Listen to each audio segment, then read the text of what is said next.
Terus dan Hasan. Halo. Subrek. Lu subrek. Kita ada di sini. Aku mau videoin.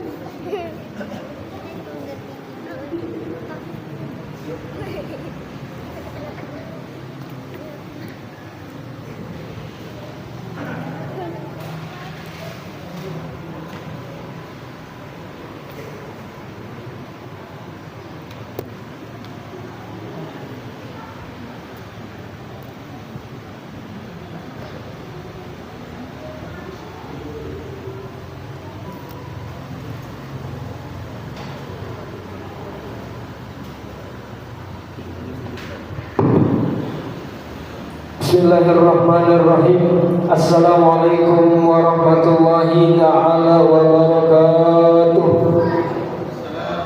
Alhamdulillahirabbil alamin wa bihi nasta'in ala umuri dunya waddin. Wassalatu wassalamu ala asrofil anbiya'i wal mursalin sayyidil qurril muhajjalin wa ala alihi wa sahbihi ajma'in. Rabbi israh li sadri wa yassir li amri wahlul 'uqdatam min lisani yafqahu qawli. Amma ba'd. Pertama dan utama, mari sama-sama kita panjatkan puja dan puji serta syukur kehadirat Allah Subhanahu wa taala. Yang mana pada malam hari ini Allah masih saja memberikan kita berbagai macam nikmat, karunia dan rahmat-Nya kepada kita. Senantiasa mudah-mudahan kita bisa melakukan kegiatan atau amaliyah yang berbaik, berguna buat kita di dunia dan di akhirat nanti. Amin amin ya rabbal alamin. Salawat teriring salam mari sama-sama kita sampaikan kepada junjungan kita baginda Nabi besar Muhammad sallallahu alaihi wasallam, dengan harapan kita mendapat syafaatnya di yaumil qiyamah nanti. Amin ya rabbal alamin. Dan sama-sama kita hormati para asatidz, para ustazah, para bapak, para ibu hadirin wal hadirat, para sepuh. Sebelum kajian kita mulai, mari tadi dapat info dari Pak Didi, Pak Sugeng, bahwa Jamaah Masjid Al-Ikhlas Bapak Ahmad Subeki sekarang berada di Rumah Sakit Buah Hati, sedang berada di ruang ventilasi. Mohon keikhlasan Bapak-bapak, Ibu-ibu bacakan suratul Fatihah. Mudah-mudahan Allah memberikan kesembuhan dan yang merawat diberikan kesabaran. Al-Fatihah biniyati sifat wal hadratin Nabi Mustafa Muhammadin sallallahu alaihi wasallam. Nas'alullah al-azim rabbal arsyil azim akhwanal marid Bapak Ahmad Subeki ayyasfiyalahu Allahumma ya rabban nas azhibil ba'syai wasfih Allahumma tasafi shifaan la yubadiru saqama. Bismillahirrahmanirrahim. Bismillahirrahmanirrahim. Bismillahirrahmanirrahim. Bismillahirrahmanirrahim. La yadurru ma'asmi syai'un fil ardi wa la bis sama'i wa huwa as-sami'ul 'alim. Wal haula wa la quwwata illa billahil 'aliyyil 'azim. Al-Fatihah. A'udzu billahi minasyaitonir rajim. Bismillahirrahmanirrahim. Alhamdulillahirabbil alamin arrahmanir rahim maliki yaumiddin. Iyyaka na'budu wa iyyaka nasta'in ihdinas siratal mustaqim. Shiratal ladzina an'amta 'alaihim ghairil maghdubi 'alaihim waladdallin. Terima kasih. Mari sama-sama kita dengarkan kajian yang akan disampaikan oleh guru kita Ustaz Dr. Haryanto. Fadilnya kami persilakan tafadhol alaihi masykurah. Atur nuhun Ustaz Ilyas jazakallah. Bismillahirrahmanirrahim. Assalamualaikum warahmatullahi wabarakatuh. Alhamdulillahirabbil alamin wa bihi nasta'in ala umuri dunya waddin. Wassalatu wassalamu ala asyrafil mursalin sayyidina Muhammadin wa ala alihi wa ashabihi ajma'in. Amma ba'd. Qala Allah ta'ala fil Qur'anil Karim, a'udzu billahi minasyaitonir rajim. Bismillahirrahmanirrahim. Wal 'asr innal insana lafi khusr illa alladzina amanu wa 'amilus solihati wa tawassaw bil haqqi wa tawassaw bis sabr. Shadaqallahul 'azim. Hadirin sidang salat maghrib yang dimuliakan Allah Subhanahu wa taala. Alhamdulillah, segala puji bagi Allah Subhanahu wa taala yang telah melimpahkan kepada kita nikmat iman, nikmat Islam, sehingga ringan rasanya langkah kaki kita dari rumah kita masing-masing ke rumahnya Allah Subhanahu wa taala.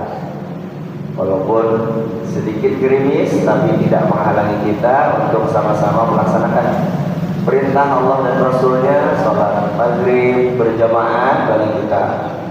Mudah-mudahan semua itu dilipat gandakan pahalanya oleh Allah Subhanahu wa taala. Dan pada sholat maghrib kita lanjutkan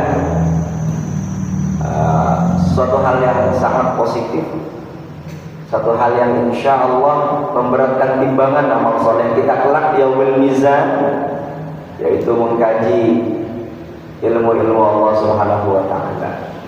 Kita masih melanjutkan kajian kita kitab Tanqihul Qaul Sarah Lubabul Hadis yang sebulan yang lalu kami bacakan juga, dan Ahad kemarin juga kami bacakan juga. Jadi insya Allah kita niatnya kan Pak Haji pengen mencoba terus saja sampai hatam dulu gitu, biar kita pernah saya sampaikan, pernah nggak kamu hatamin sebuah kitab apa gitu tentang ilmu Allah? Saya jawabnya insya Allah pernah gitu kan. Kalau nggak sama sekali kayaknya gimana gitu ya. Jadi pengalaman rohani kita. Kalau bagi yang ngaji rutin ya udah biasa, tapi bagi kita yang jarang-jarang sambil mencari karunia Allah, sambil bekerja, sambil aktivitas kita sehari-hari, insya Allah kita masih menyempatkan diri untuk mengkaji ilmu Allah, mengkaji syariat-syariat agama Allah Subhanahu wa taala, untuk memotivasi diri kita, untuk memotivasi agar kita lebih bersemangat lagi di dalam beribadah kepada Allah Subhanahu wa taala.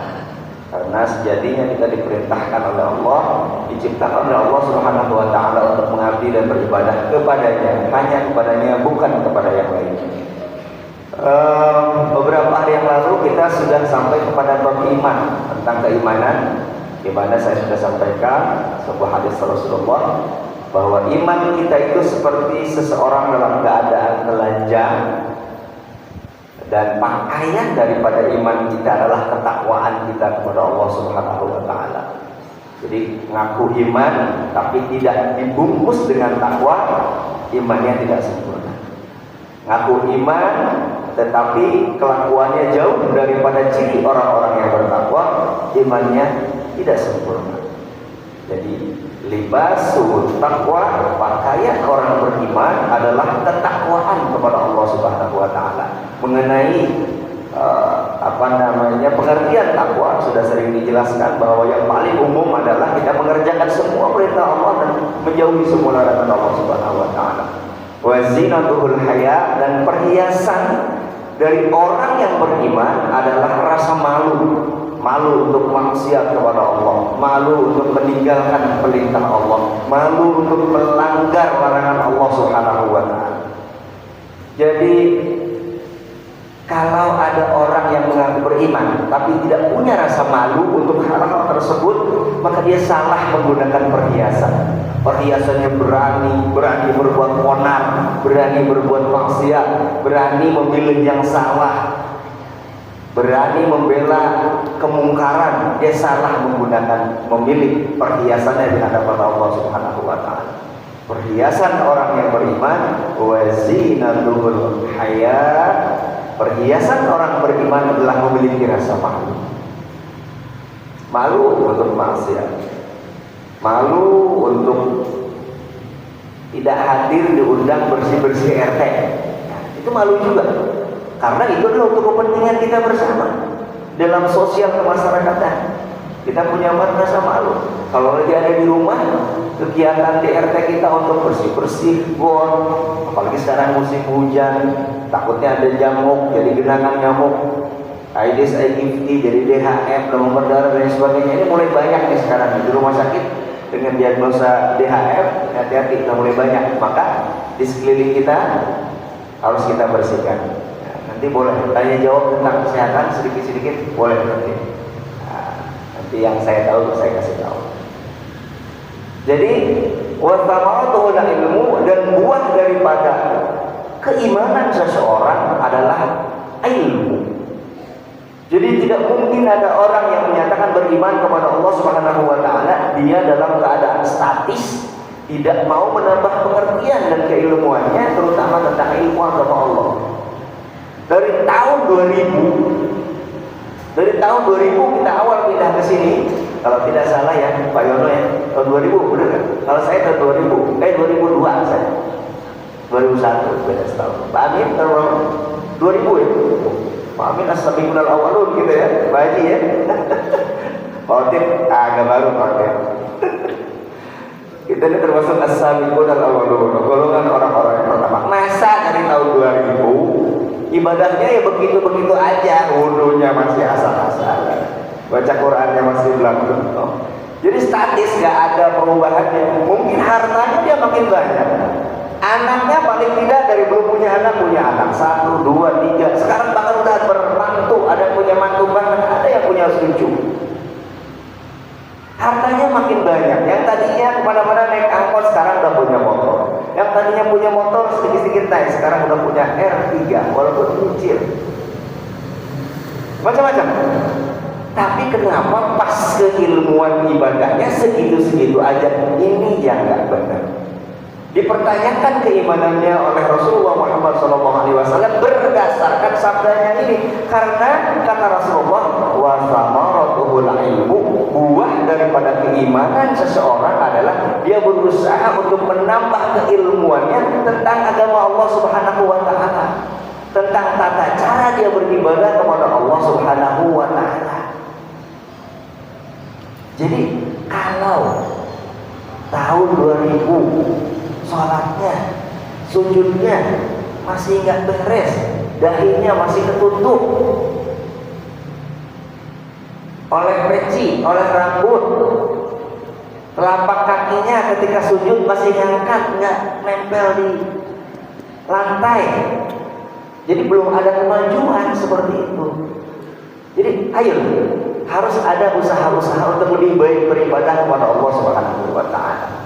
Ini pesan dari guru-guru kami, ustaz-ustaz kami, Ustaz Yusuf, Ustaz Haji Kamil, Ustaz Azhar, Ustaz Taufik dan lain sebagainya, Ustaz Maksud. Ayo, perbaiki kualitas ibadah kita, perbaiki kualitas bacaan Quran kita, dan terutama kualitas sholat kita.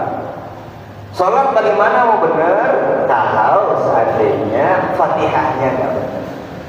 Fatihah itu adalah wajib dibaca ketika kita sholat. Maka perbaiki kualitas Fatihah kita, maka kesananya akan mengikuti baik. Yang lain-lainnya sudah saja. Maka kita mengajak senantiasa mengajak terus. Kenapa sih para disebutnya ustaz sama teman-teman ngomong itu lagi karena kita pengen sama-sama menuju kebaikan kepada Allah Subhanahu wa taala. Pengen meningkatkan kualitas ibadah kita di hadapan Allah Subhanahu wa taala. Maka rajin seperti ini, ayo kita datangi kajian saya, kajian ustaz yang lain, kajian fikih untuk ibadah sholat kita, untuk ibadah-ibadah yang lainnya. Ustaz Kamil dan ustaz yang malam Sabtu yang akan datang juga itu hadirin, supaya kita bertambah keilmuan kita. Jangan egois, jangan ngerasa udah benar terus, dapat ilmu dari dulu segitu aja. Jangan, tambah ilmu supaya kualitas ibadah kita bertambah di hadapan Allah Subhanahu wa taala. Nah, itu di hadis yang kemarin ya. Kemudian kita lanjutkan, waqala Rasulullah sallallahu alaihi wasallam, la imana liman la amanata lahu. Tidak sempurna keimanan seseorang, kata Rasulullah, liman la amanata lahu, bagi orang yang tidak bisa memegang amanah. Amanah apapun. Amanah berupa dia sebagai seorang suami yang harus menjaga istri dan anak-anaknya. Terutama misalkan punya anak wanita, istri udah jelas wanita, auratnya masih dibuka ke sana kemari. Itu amanah yang diberikan oleh Allah kepada kita sebagai seorang suami. Bisakah kita mengarahkan pendidikan anak-anak kita Bukan hanya sekedar ahli keduniaan saja, tapi masalah agamanya tidak pernah terperhatikan, tidak pernah diperhatikan, itu tidak amanah. Jadi belum keluar rumah, masih di dalam rumah. Amanah kita sebagai seorang suami dititipkan oleh seorang istri oleh Allah Subhanahu wa taala, anak-anak yang dilahirkan dari rahim istri kita, itu merupakan amanah. Kalau kita tidak jaga, kalau kita tidak arahkan untuk mendekat kepada Allah Subhanahu wa taala, la imana liman la amanata lahu, tidak sempurna keimanan seseorang bagi orang yang tidak bisa melaksanakan amanat yang dititipkan kepadanya. Apalagi kalau sudah berbicara masalah pekerjaan, diberikan jabatan A, B, C, D, kepala bagian, kepala seksi, apalagi di struktural pemerintahan mulai dari RT, RW, lurah, camat, dan seterusnya dan seterusnya. Dikasih jabatan tertinggi oleh Allah Subhanahu wa taala, kerjaannya malah nggak beres, menyelisihi amanat yang diberikan kepadanya. Bukan bekerja untuk kemakmuran seluruh rakyat, tapi hanya untuk kemakmuran keluarga besarnya saja. Misalkan mati-matian sampai undang-undang dirubah, misalkan. Nah, ini tidak amanah seperti itu. Jadi tidak sempurna keimanan seseorang, liman la amanata lahu, bagi orang yang tidak bisa menjalankan, memegang teguh amanat yang diberikan kepadanya. Hadis selanjutnya yang sudah populer, waqala Rasulullah sallallahu alaihi wasallam, la yu'minu ahadukum hatta yuhibba li akhihi ma yuhibbu li nafsihi. Tidak beriman seseorang, tidak sempurna keimanan seseorang hatta yuhibba li akhihi ma yuhibbu li nafsihi, sehingga dia mencintai saudaranya seperti dia mencintai dirinya sendiri. Saudara-saudara kita yang sedang tertimpa bencana sekarang, dimanapun mereka berada, terutama sekarang di Palestina, kalau tidak terbersit sedikit pun tentang penderitaan mereka di hati kita, itu dipertanyakan keimanan kita. Hadis selanjutnya, waqala sallallahu alaihi wasallam, al-imanu fi sadril mu'min. Iman itu adanya, letaknya bersemayam di dadanya orang yang beriman. La yatimul iman illa bitamamil faraid.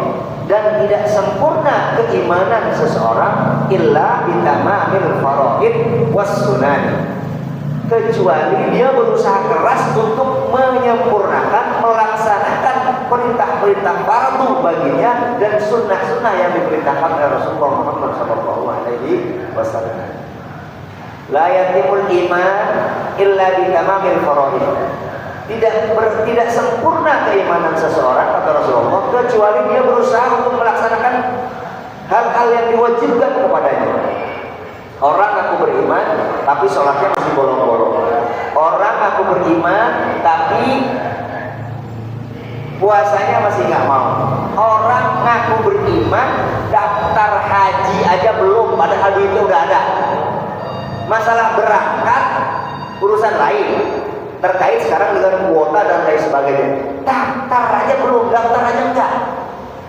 Dan bagaimana mau berangkat? Daftar saja tidak. Untuk dapetin porsi, ya Pak Yono ya, daftar dari tahun 2013, rencananya 2021. Ada COVID, mundur 2000. Wah, mundur lagi. 2000 sekarang dilihat 2026. Tapi kan ada usaha untuk untuk berusaha dipanggil oleh Allah Subhanahu wa taala. Kalau dipanggil semua dipanggil. Lain kalau memang uangnya belum ada. Ya kalau uangnya belum ada, apa yang buat daftar? Daftar aja sekarang dapat porsi 25 juta waktu itu tahun 2013. Ini ada yang, kenapa saya ngomong begini? Karena ada di antara di lingkungan kita, uangnya sudah ada, daftar aja malas. Daftar haji aja nggak mau gitu. Nanti juga pada saatnya berangkat. Mau bagaimana mau berangkat? Apalagi sekarang sulit gitu kan. Mau puroda, ada haji puroda yang tahun ini daftar, tahun ini berangkat. Nah, itu untuk golongan-golongan kayak kita syariatnya gitu ya. Kalau melihat sehari-hari kita ya agak lebih berat lah. Maksud saya, ya kalau memang ada kelebihan rezeki saat ini untuk satu porsi, dua porsi, daftar saja dulu. Kemudian kita nabung sedikit demi sedikit, itu usahanya. Dan dulu sampai ada itunya tuh, Sungguh mulia pedagang kaki lima yang menanggung hidup anak serta istrinya, berkemampuan untuk naik haji. Ternyata setelah ditanya bukan karena dia dapat dompres atau apa, karena nabung sehari 1.000, 2.000, 3.000 terus ada usaha, maksudnya seperti itu. Insya Allah itu dinilai oleh Allah Subhanahu Wa Taala sebagai ibadah kepadanya. Jadi saran saya bagi yang sudah ada kelebihan rezekinya 1-2 porsi, daftar aja dulu. Nanti masalah kemudian berangkatnya kapan itu lain soal. Takutnya kita keburu dipanggil padahal sudah disebutkan sebagai orang yang mampu. Nah, haji itu manis taqwa ilaihi sabila, bagi orang yang mampu sabila jalannya, mampu secara finansial, mampu secara kesehatan, mampu secara keamanan. Itu ulama tuh manis taqwa ilaihi sabila itu adalah 3 hal ini. Pertama, mampu secara finansial, uangnya ada. Kedua, mampu secara kesehatan, fisiknya sehat, nggak ada halangan untuk melaksanakan perjalanan jauh. Dan ketiga, mampu secara keamanan, di jalan sampai pelaksanaan ibadahnya itu aman. Duitnya ada, badannya nggak sehat, bisa gugur. Duitnya ada, badannya sehat, di sananya nggak aman. Sedang terjadi perang baku tembak. Kalau ke sana kita bisa kena pelurunya sama. Nah, itu bisa gugur juga. Nah, kalau semuanya aman-aman saja, baik-baik saja, maka ayo sama-sama berusaha untuk memenuhi panggilan Allah Subhanahu Wa Taala. Nah, itu kata Rasulullah, keimanan seseorang tidak sempurna kecuali dia melaksanakan, menyempurnakan, berusaha menyempurnakan yang diwajibkan kepadanya dan yang disunahkan oleh Rasulullah Muhammad SAW. Jadi kita tambah ibadah-ibadah fardu kita tambah dengan sunnah-sunnah dari Rasulullah. Wala yafsudul imanu illa bi juhudil faraid was sunan, dan tidaklah rusak keimanan seseorang kecuali dia benci dengan hal-hal yang fardu dan hal-hal yang sunnah. Udahlah dia enggak melaksanakan, dia benci pula. Tuh, ngapain sih? Maghrib habis sholat maghrib pada pulang dulu malah ngaji. Oh ngaji, mau pulang mau banyak urusan. Semacam aja tuh DKM, ada pengajian segala. Kan mau jadi ribet, mau pulang jadi gak enak, mau ngaji mau malas. Nah, ini rusak keimanan orang yang seperti ini. Wala yafsudul iman illa bi juhudil faraid was sunan, maka rusak keimanan seseorang ketika dia membenci hal-hal yang difardukan dan hal-hal yang disunahkan. Faman naqadha fariidatan bi ghairi juhudin uqiba 'alaiha. Barang siapa yang tidak menjalankan hal-hal yang fardu dan hal-hal yang fardu bi ghairi juhudin, tapi dia enggak benci, cuma dia malas, uqiba 'alaiha, maka nanti disiksa, kata Rasulullah Muhammad SAW. Dia nggak melaksanakan bolong-bolong sholatnya, dia nggak melaksanakan puasa Ramadannya masih belang bentong, tapi dia nggak benci, dia terima saya dosanya. Nah, ini uqibah ya, disiksa nanti sampai bersih, dosanya habis, baru dibersihkan lagi oleh Allah Subhanahu Wa Taala. Wa man atamal faraid wajabat lahul jannah, dan barang siapa yang berusaha untuk menyempurnakan hal-hal yang fardu yang diwajibkan lahu kepadanya al jannah, yaitu surganya Allah Subhanahu wa taala. Ini kan harapan kita. Apa yang kita inginkan, ridha Allah. Ridha Allah itu apa? Nanti kita dimasukkan ke dalam surganya Allah Subhanahu wa taala yang penuh dengan keimanan. Caranya yaitu bagi kita adalah berusaha untuk menyempurnakan hal-hal yang fardu yang diwajibkan kepada kita. Jadi ini motivasi-motivasi yang diberikan oleh Rasulullah Muhammad SAW. Hadis selanjutnya, waqala sallallahu alaihi wasallam, al-imanu la yazidu wa la yanqus walakin lahu haddun, ay ta'rifun bi dzikri afradi furu'il iman. Nah, yang sering kita dengar, iman itu bertambah dan berkurang. Kalau di hadis ini, al-imanu la yazidu wa la yanqus, pokok iman, pokok keimanan tidak berkurang dan tidak bertambah, tidak bertambah dan tidak berkurang. Walakin lahu haddun ay ta'atu bi dzikri afradi furu'il iman, tetapi batasan-batasan iman tersebut yang bisa berkurang atau bertambah. Fa idza naqasa fi haddihi, maka apabila seseorang itu sedang berkurang batas keimanannya, maka dialah yang sedang berkurang keimanannya. Wa asluhu, adapun hal-hal yang tidak berkurang dari seseorang adalah syahadatu an la ilaha illallah wahdahu la syarikalah wa anna muhammadan abduhu wa rasuluh. Ada orang yang lalai dengan perintah Allah, tetapi dia sejatinya masih mengakui bahwa Allah adalah Tuhan kita dan Rasulullah Muhammad adalah utusan Allah. Dia tidak berkurang sedikit pun, tetapi dia lagi terkena godaan setan, lagi menuruti hawa nafsunya, yang harusnya mendengar azan Allahu Akbar, Allahu Akbar, bangun subuh dia masih tidur lagi. Nah, sebetulnya dia masih meyakini bahwa Allah Subhanahu wa taala adalah Rabb dia, ilah dia. Nah, tapi batasan keimanan, cabang-cabang imannya itu yang dia berkurang. Sedangkan pokoknya tadi syahadat, wa iqamus shalah, wa ita'iz zakah, wa shaum Ramadan wal hajj, wa ghuslul janabah.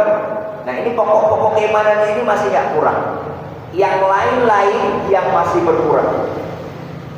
Bisa berkurang, bisa bertambah. Kalau pokoknya tadi persaksian kita dengan syahadat, tentang sholat kita, tentang menunaikan zakat, tentang shaum Ramadan, tentang haji, tentang mandi janabah, faman zada fi hadihi zadat hasanatuhu. Barang siapa yang menambah pokok-pokok keimanan tadi, maka akan bertambah kebaikannya. Wa man naqasa fihi fa fihi, maka barang siapa yang mengurangi batas-batasnya, maka dia akan berkurang keimanan. Jadi jangan sampai kita mengurangi yang pokok-pokoknya. Syahadat kita jangan kita kepercayaan kita kepada Allah jangan dibarengi dengan kepercayaan kepada selain Allah Subhanahu wa taala. Kita percaya kepada Allah Subhanahu wa taala, Zat yang Maha Kuasa. Hanya Allah yang memberikan rezeki kepada kita, hanya Allah yang mampu menggerakkan kita, hanya Allah yang mampu memberikan apapun kepada kita. Mau jualan lah kok masih datang kepada para tolong, minta syarat, minta segala macam, ke gunung ini, ke gunung itu, segala macam. Ini jangan sampai terjadi seperti itu. Jadi pokok-pokok keimanan kita jangan sampai berkurang. Kalau batas-batas yang lainnya masih bisa berkurang. Ya, saya sholat tidak selamanya di masjid berjamaah. Saya, bapak-bapak juga begitu ya Pak ya. Tidak selamanya. Siapa yang bisa jamin 24 jam sehari 5 waktu setiap hari jamin di rumah? Ya di masjid? Enggak juga. Kadang-kadang saya pulang dinas malam sampai di rumah saya jam 11 siang. Saya ketiduran les, bangun jam 2. Apa saya ke masjid sholat zuhur? Tidak. Terus apakah saya tinggalkan sholat zuhur saya? Tidak. Saya tetap sholat. Itu artinya seperti itu. Batasan-batasan kita, sholatnya jangan ditinggalkan. Adapun kemudian tepat waktunya, ini yang bisa berkurang dan bertambah. Adapun kewajiban sholatnya tetap kita yakini bahwa itu adalah kewajiban yang harus kita laksanakan di hadapan Allah Subhanahu wa taala, apapun dan bagaimanapun kondisi kita. Bahkan dulu ketika zaman Covid, teman-teman saya yang pakai APD, alat pelindung diri, yang harganya mahal, satu set itu waktu pertama-tama itu jutaan, 1,5 juta satu set. Belum lagi menggunakan aja ribet, panas dan lain sebagainya. Nah, masuk kita dari pagi misalnya jam 8. Nah, untuk kemudian jam kan rata-rata zuhur jam 12 lah misalnya.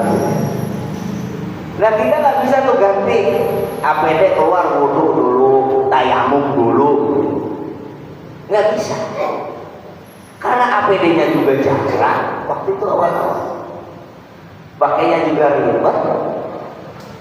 Belum lagi terkena resiko buka tutup, resiko tertular dengan virus tersebut juga besar. Maka kita terus melaksanakan pekerjaan kita, membantu pasien-pasien kita yang sedang dirawat saat itu. Bagaimana caranya? Tetap kita melaksanakan sholat apa adanya, namanya sholat lihurmatil waktu. Sholat untuk menghormati waktu. Datang waktu zuhur, kita sholat waktu zuhur tanpa wudu, tanpa tayamum. Nah, gimana mau wudu mau tayamum? Orang semua kumpul tayamum kan? Misalkan, pakai tayamum di tembok, terus nempelnya di mana kan? Jadi kita konsultasikan kepada ahli-ahli fikih kita. Sholat lihurmatil waktu, datang waktu zuhur, sholat, tetap sholat. Nanti setelah kita keluar dari ruang tempat kita bekerja, kita mu'adah, kita kembali melaksanakan sholat yang tadi kita sholat hanya untuk menghormati waktu datangnya waktu sholat. Sholat zuhur, sholat asar, sholat maghrib, keluar kita bersih-bersih semua, bersih-bersih. Datang kita disediain asrama, nah, sholat kita di asrama, ulang sholat zuhur yang tadi kita tinggalkan, kita hanya sholat lihurmatil waktu saja, sholat asar dan sholat yang lainnya. Begitu Islam mengajarkan kepada kita. Artinya kewajiban sholat itu tetap harus kita laksanakan, tetap harus kita laksanakan apapun, karena itu adalah pokok-pokok keimanan kita. Tidak boleh kita berkurang. Saya lagi begini, saya nggak usah sholat lah. Jangan. Ulama mengajarkan kepada kita sholat lihurmatil waktu, tetap dalam keadaan apapun kita sholat. Nanti setelah itu baru kita keluar bersih-bersih, wudu seperti biasa, kita mu'adah, kita melaksanakan sholat. Ngebaleni apa ya? Membaliki ya, bahasa ini sejawanya apa? Membaliki, mengulang sholat kita yang tadi dikerjakan lihurmatil waktu. Nah, itu contoh-contoh masalah pokok-pokok keimanan. Jadi kalau masalah pokoknya itu gak bakal berkurang kata Rasulullah, tapi batasan-batasannya itu yang bisa berkurang. Wa ita'iz zakat, misalkan zakat itu tidak boleh kita tinggalkan, tapi besarannya kan tergantung berapa harta kita saat ini, sudah sampai haul dan nisabnya atau belum. Nah, seperti itu ya. Dilanjutkan dengan hadis selanjutnya, qala Rasulullah sallallahu alaihi wasallam, al-imanu nisfani, fa nisfun fi sabri wa nisfun fi syukri. Iman seseorang itu terbagi ke dalam dua warna, dua kelompok besar. Fanisfu fis sabri, yang pertama, keimanan seseorang itu berkaitan dengan kesabaran. Berkaitan dengan kesabaran. Kesabaran atas apa? Kesabaran untuk meninggalkan maksiat. Harus sabar kita digoda oleh sesuatu hal yang menggoda kita. Di pekerjaan misalnya, kita memang diberikan kebijakan, diberikan kewenangan, tanda tangan kita dilaku untuk mengeluarkan barang, untuk membuat kebijakan lah pokoknya. Nah, di situ iman kita dipertaruhkan. Apakah kita sabar atau tidak ketika ada godaan? Kalau lagi adem-ademannya ya gak ada yang datang, ya biasa-biasa aja.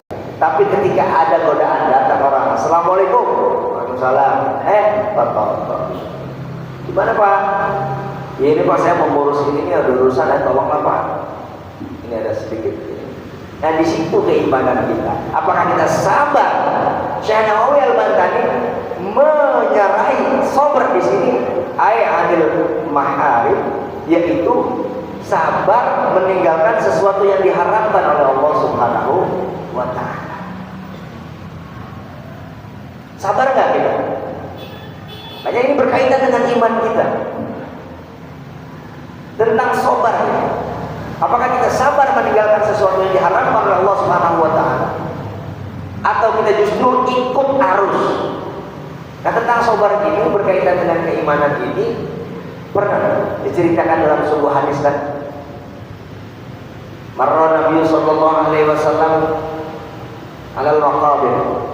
Rasulullah lewat kepada suatu pemakaman, ada ibu-ibu lagi nangis di pinggir kuburan. Sabar, kata Rasulullah. Ibu-ibu tersebut tanpa noleh ke belakang, dia nggak tahu siapa yang ngomong. Sabar, kata ibu. Kamu tidak merasakan apa yang saya rasakan. Rasul kasih tahu tadi, sabar ya bu, ini musibah, anak laki-lakinya meninggal. Sabar bu. Dia nggak melihat dia ngomong ke siapa. Sabar, kamu nggak tahu apa yang aku rasakan. Pas Rasul udah berlalu, kemudian ibu tadi dikasih tahu sama yang lain. Tadi yang ngomong itu adalah Rasulullah. Hah? Rasulullah kaget dia, maka dia berusaha untuk menyusul Rasulullah ke rumahnya. Wahai Rasulullah, mohon maaf, tadi saya nggak tahu bahwa itu engkau yang menyatakan, yang menasihati saya untuk sabar. Insya Allah saya mau sabar. Kata Rasulullah, apa? Innamas sabru inda sadmatil ula. Kesabaran seseorang itu ditentukan pada pukulan yang pertama, kata Rasulullah. Jadi ketika kita mendapatkan musibah, saat itu apakah dia langsung ingat kepada Allah Subhanahu wa taala, atau dia masih mempertanyakan kenapa anak saya begini, kenapa ini segala macam. Setelah lama baru saya sabar. Itu bukan sabar yang seperti itu yang ganjarannya banyak. Sabar yang ganjarannya tidak terbatas, pahalanya tidak terbatas adalah ketika sabar pada pukulan yang pertama. Itu kata Rasulullah Muhammad sallallahu alaihi wasallam. Dan yang selanjutnya, wa nisfu syukri, sabar di dalam syukur, ay amal bil Quran. Jadi sabar itu kan dibagi dua tadi. Sabar iman itu dibagi dua, dalam keadaan sabar dan dalam keadaan syukur. Tadi sabar meninggalkan maksiat, syukur diejawantahkan dengan melaksanakan taat kepada Allah Subhanahu wa taala.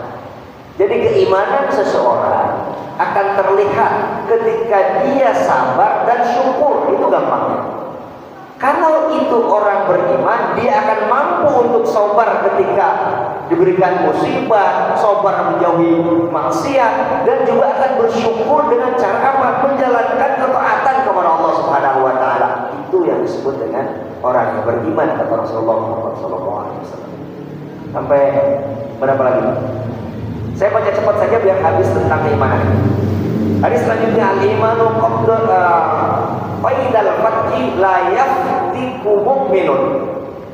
Iman itu pengikat seseorang untuk membunuh saudaranya yang beriman lainnya. Jadi seseorang yang beriman dilarang untuk melukai, apalagi sampai membunuh saudaranya yang lain.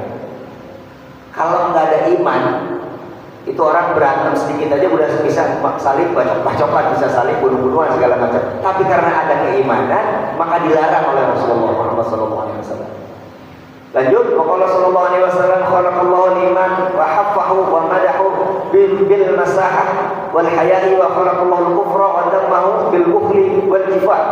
Allah menciptakan keimanan itu, menghiasinya, memujinya dengan kelembutan,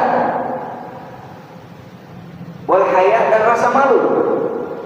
Jadi kalau ada orang yang beriman tapi perangainya kasar, perangainya tidak baik, maka dipertanyakan keimanannya. Nah, ini ingin saya sampaikan satu hadis ini juga luar biasa ya. Kemarin waktu ngaji lagi saya ngantar anak saya kursus di Bintaro, Habib siapa yang menyampaikan masalah ini? Bukankah banyak sekarang di tengah-tengah kita ada orang yang sholatnya rajin, bahkan bersegera di saf paling depan, tapi senyum aja enggak sama orang di samping kanan kiri? Ada orang seperti itu? Banyak orang seperti itu. Siapa yang akan ngurus kalau dia mati nanti? Keluarganya atau tetangganya di kanan kiri rumahnya yang sekarang? Saya tanya. Ke masjid rajin. Ke masjid rajin. Bahkan sampai di depan lari-lari. Berlomba-lomba sampai di depan. Bagus atau tidak? Bagus saya katakan. Tapi dengan saudara-saudaranya yang lain negur aja enggak, apalagi senyum. Sunnah mana yang akan Anda perbuat? Sunnah mana yang Anda tiru? Orang-orang di masjid ini adalah orang-orang baik, bukan orang pencoleng, bukan orang preman yang kasar-kasar, bukan.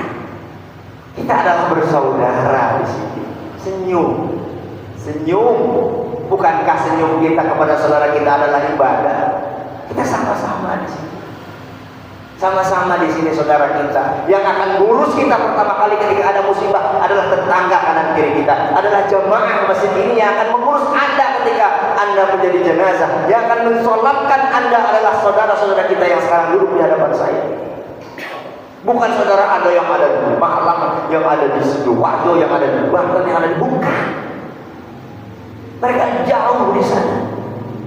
Tapi saudara-saudara saya yang ada di hadapan saya, orang-orang beriman, sama-sama menyembah Allah di sini, di masjid yang susah payah dibangun oleh para pendiri masjid ini. Senyum aja nggak mau, kan aneh ya Pak ya. Maka gerakan senyum masuk masjid dengan senyum ini harus kita mulai, supaya kita ini nyaman ada di masjid ini. Kerjanya bagus, sholat jamaah dikejar-kejar paling di depan, bagus. Siapa bilang tidak bagus? Tapi dengan orang di sekelilingnya diajak salaman aja nggak mau. Sunnah mana yang mau Anda ikut? Mohon maaf saya agak sedikit keras saya ngomong seperti itu. Biar kita tahu. Saya bilang Masya Allah ini saya pengen sampaikan ini. Nanti suatu saat saya sampaikan di khutbah Jumat agar yang dengar lebih banyak lagi. Loh, contoh dari mana? Rasulullah itu membangun peradaban dari masjid. Bagaimana kita mau bergotong royong? Bagaimana mau saling kenal mengenal? Senyum aja nggak mau kok dengan orang di sebelahnya. Salaman aja nggak mau. Apa kalau ada musibah nanti di keluarganya orang, saudaranya yang ada di Bandung sana? Bukan. Pak Dedi baru pulang dari mana Pak? Rumah sakit ya? Ngurus adiknya apa kakaknya Pak? Bukan ya, ngurus siapa Pak? Tetangganya ya Pak ya. Ada dia. Ada Pak Beki yang tadi didoakan oleh kita. Jamaah masih dari kelas. Yang ngurus tetangganya Pak. Bukan adiknya atau ibu bapaknya. Bukan. Jadi ayolah. Buat apa sih kita tegang-tegangan dengan sesama jamaah? Oh, ciri-ciri salah satu ciri orang beriman adalah bolak-balik ke masjid. Salat jamaah itu tanda orang beriman. Lalu kenapa kita senyum saja terhadap orang beriman? Gak mau, gue senyum sama siapa? Tidak. Jadi ayolah gerakan masuk masjid dengan senyum itu biar enak ya. Enggak apa-apa, nanti kan saya contoh di senyum-senyum mulu. Karena saya ingin mengamalkan ini. Ya nggak apa-apa ya. Kalau saya senyum-senyum sendiri, biar saya itu menghilangkan rasa tegang gitu loh. Ini ketemu saudara. Di sini nggak mau tegur sapa, nggak mau saling kenal, cuma sholat bolak-balik. Bukan begitu Rasulullah mengajarkan. Sholat di masjid, yang lain juga diurus di masjid. Ekonomi jamaah, urus persaudaraan. Hebat pengurus, sudah berusaha keras. Bidang segala bidang dakwah, bidang sosial kemasyarakatan, ada Jumat berbagi dan lain sebagainya. Ayolah bertetangga dengan baik, bertetangga dengan contoh Rasulullah Muhammad SAW. Senyum aja dulu, nggak usah yang susah-susah, senyum aja dulu. Gak ada ruginya. Sodakoh yang nggak perlu modal adalah senyum. Bagus, sudah mulai senyum, keren. Bukan tambah manis, bagus udah manis, tambah senyum, insya Allah tambah manis. Ya, gitu. Sampaikan kepada yang nggak datang tentang senyum ini, udahlah. Oleh-oleh ngaji kali ini senyum aja dulu deh. Yang berat-berat nggak usah dulu, senyum aja dulu. Dan saya bergaransi bahwa ini adalah yang betul. Rasulullah mengajarkan, tabassama fi wajhi akhika shadaqatun. Senyummu di hadapan saudaramu adalah sedekah. uang, harus ada uang, tinggal ngangkat sedikit senyum, angkat kanan kiri 1 senti cukup. Pak, siapa? Gimana? Apalagi sambil tegur sapa. Kita, tapi nggak apa-apa. Kita tetap kasih contoh yang baik. Kalau kemudian mereka yang kita senyumin tidak mau senyum, ya nggak apa-apa. Pahalanya kita yang dapat ya Pak ya. Itu lama-lama juga mesti mikir kenapa sih mesti jamaah masjid akhir kelas senyum-senyum terus gitu ya. Kenapa ternyata ya begini yang diajak. Jadi itu saja mungkin yang bisa saya sampaikan pada maghrib kali ini. InsyaAllah mudah-mudahan membawa manfaat. Kalau kesalahan datang dari kebodohan saya, kebenaran datang dari Allah Subhanahu wa Ta'ala. Nanti ada satu hadis lagi, InsyaAllah pada pertemuan berikutnya tentang iman, dilanjutkan tentang bab-bab yang lainnya. Demikian, wassalamualaikum warahmatullahi wabarakatuh. Waalaikumsalam warahmatullahi wabarakatuh. Jazakumullah khairan katsiran, jazakumullah khairan jazak Ustaz atas pencerahannya pada malam hari ini. Mungkin Bapak Ibu nggak ada pertanyaan karena waktu isya 1 menit lagi. Saat ini cuma sharing 5 menit lagi Ustaz. Cukup atau nggak ada pertanyaan? Boleh kalau mau. Oh, ada yang mau bertanya nggak kira-kira Bapak Ibu? Oh, ada benar. Saat ini cuma sharing aja Ustaz. Masalah tadi aku bilang itu adalah pertama mengenai niat kita untuk melakukan ibadah haji. Saya juga ada pernah dengar itu dari Kiai Fakhruddin Al-Bantani, kalau memang kita benar-benar mau pergi haji, niat dulu tuh. Itu dari berbagai banyak yang itu adalah satpam, Ustaz. Mohon maaf ini. Dia misalkan ini mau naruh itu sehari 2.000 atau 5.000, yang penting niat antarkan aku ke Rasulullah tuh. Seperti itu dia bilang Ustaz. Masukkan kotak atau kaleng, yang penting niat. Yang tadi aku bilang yang berangkatnya nanti Allah tuh. Jadi niat kita dulu nih. Ya Allah antarkan aku ke Rasulullah, masukin sehari 2.000 atau 5.000. Kalau lagi ada nggak apa-apa, nanti besok gitu. Itu yang pertama. Lalu yang kedua tadi tentang sholat. Kalian juga pernah dengar ada yang menyampaikan Ustadz itu ketika dia masih pakai kateter, dia tetap melakukan sholat. Itu tetap harus aja sholat. Karena terima atau enggaknya itu hak prerogatifnya Allah. Yang penting kita udah menggugurkan kewajiban kita gitu. Ya, demikian mudah-mudahan kita tetap pokok-pokok iman kita tetap bertambah tadi yang enggak berkurang ya. Ya, demikian kita bacakan alhamdulillah dan kafaratul masjid. Mudah-mudahan niat kita dan amal ibadah kita Allah akan catat sebagai pundi-pundi kebajikan buat kita semua. Amin ya rabbal alamin. Alhamdulillahirabbil alamin. Subhanakallahumma wa bihamdika asyhadu an la ilaha illa anta astaghfiruka wa atubu ilaik. Subhanaka rabbika rabbil izzati amma yasifun. Wassalamun alal mursalin walhamdulillahirabbil alamin. Wa la faminkum. Wassalamualaikum warahmatullahi wabarakatuh.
Tadi sudah sudah.